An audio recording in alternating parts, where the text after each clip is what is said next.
Peace Queen, it's Molesey Crawford of the Queen Code. So today's video starts a brand new series called The New Superhero. So in this video series, I'm going to be sharing with you 10 key characteristics. We're going to go through and uncover and discover who the new superhero is. And I'm sharing these traits with you so that you can align with these to reclaim your royal identity and become that legendary woman that you're meant to be.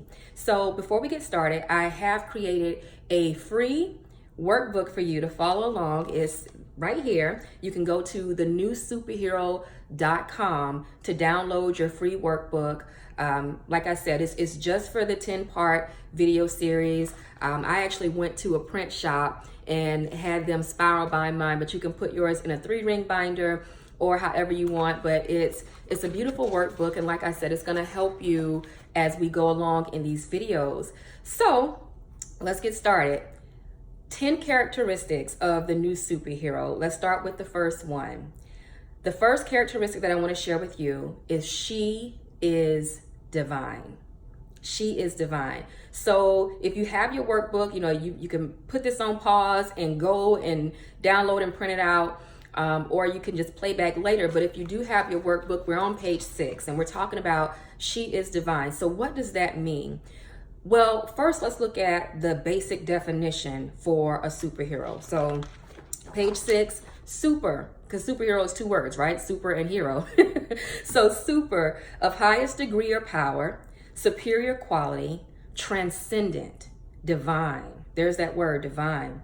Hero, a person of courage, a person who takes risk, a person greatly admired, a role model. So when you put those two together, superhero, basic definition, a person of great power who takes courageous action, does something noteworthy, and as a result is greatly admired and becomes a person that others look up to.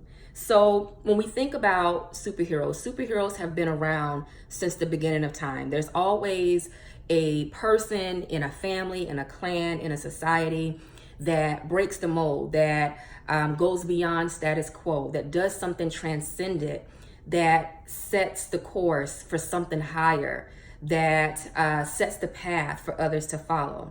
And so whether you know superheroes from a distance or the superheroes in your own family or your neighborhood, superheroes have always been those that help move the human race forward. But today there's a new kind of superhero that's emerging. And what's so new about this superhero? Well, first of all, it's she. Traditionally superheroes have been men who exhibited masculine qualities, and there's nothing wrong with that. But the distinguishing factor of the new superhero is that not only is it she, but she is a woman that's connected to her divinely feminine power. She is a woman that remembers her divinity, that remembers that she is divine. Thousands of years ago, women were considered sacred and divine. We understood our divinity. But with a lot of patriarchal dominance and a lot of takeovers starting 2,000-3,000 years, we've forgotten that.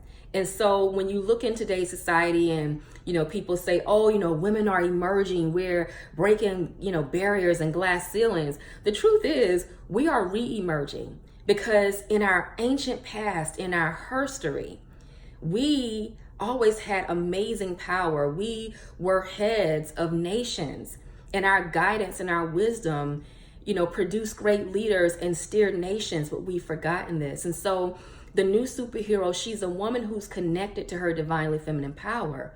And she's also a woman who knows her story. So we have to go back in order to move forward to reclaim, because again, we're not emerging as women, we're re-emerging. So what's our history? When you look at a lot of indigenous cultures in ancient times, in Africa, in the Near East, in Europe, Asia, the Americas, many of these cultures were matrilineal and had matriarchs as rulers or matriarchs in very key positions. So by matrilineal, what am I saying? Again, we're on page 6 of your workbook. Matrilineal means kinship system in which ancestral descent is traced through the maternal instead of paternal lines. So in today's society, we're familiar with things being paternal. And there are still some matrilineal societies out there. But in ancient times, all of these indigenous cultures really respected women. They honored our divinity. You had very powerful positions that we held in time, like Queen Mother. Because these systems were matrilineal, you got to rise to the throne because of who your mother was. So Queen Mother was a very coveted position. Then you also had great queens that we rarely hear about, like the Candaces or the Kendakes in East Africa. Candace, which is the name of my daughter, is actually a title that means great queen mother. And these women, these ancient Kendakes or Candaces, passed that title down for over 600 years. From 300 BC to 300 AD, each woman held the title of Kendake or Candace, and they reigned without even having to marry to ascend to the throne. They were sovereign rulers. And one of the greatest Kendakes, I think her name was Amani Shaketo, she actually went down in history as defeating Alexander the Great. And so we hear about a lot of these great male heroes in history, but rarely do we hear these stories of these women who really stepped up and had amazing power. You even had other sovereign queens, also in East Africa, like Makeda, the Queen of Sheba. We hear about her trip to go see Solomon, to consult with him because he was so wise. But rarely do you hear that her kingdom was many times larger than his, and the amount of wealth that she bought just as a gift was never bought again in that region in Israel or in that particular region. And so she was very wealthy, probably even wealthier than Solomon. But you hear a lot about Solomon, but very little about this sovereign, independent queen who reigned brilliantly. You also have wonderful queens in ancient times like Hatshepsut of ancient Egypt, the 18th dynasty.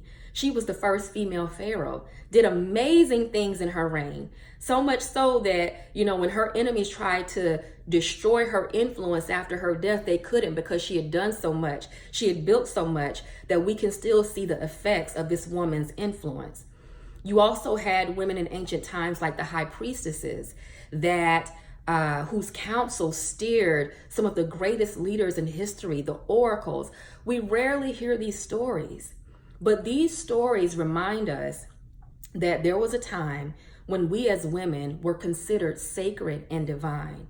And so the new superhero is a woman who brings forth those divinely feminine qualities unapologetically. She is a woman who remembers who she is at a divine level. So we had amazing influence, ladies. Even when you look at, let's take another very influential male figure from ancient times. So the Pharaoh, right? Everybody knows the Pharaoh of Egypt, this very powerful figure. But what people may not know is that the word Pharaoh, or in its original term, per-ah, actually means great house or high house of the great mother. And the high house of the great mother was the womb. So you have this amazing male figure that did amazing things, but his name, Pharaoh per-ah, actually meant goddess's womb.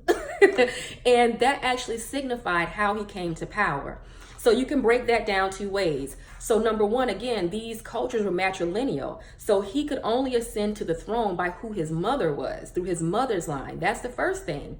But then also the goddess's womb is also symbolic for the initiation process that the Pharaoh went through in order to be reborn. So you hear me talk about goddess rebirth a lot. This was an actual initiation process that the Pharaoh went through to be reborn, to face his fears, to learn his lessons, to re-emerge as a powerful ruler with wisdom and that can really steer the nation. So he had to go through this process of which not only was he physically born of the divine feminine, matrilineally, but also symbolically going through this process so that he can be reborn, so that he can emerge as a powerful and wise leader. So even when you look at Egyptian hieroglyphs, when they talked about the great goddess Isis or Auset, right?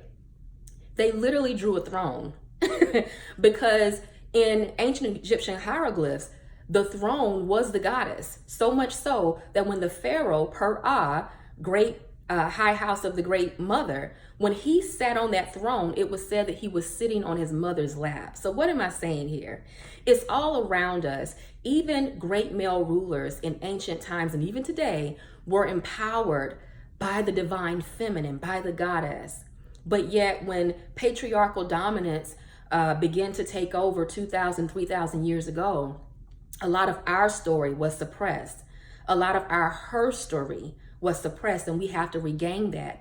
That's the first characteristic of the new superhero. She's a woman who remembers her divinity. She knows she is divine, and she has reclaimed her story. So if you look over on page 7 of your workbook, the superpower insights, that's the first thing.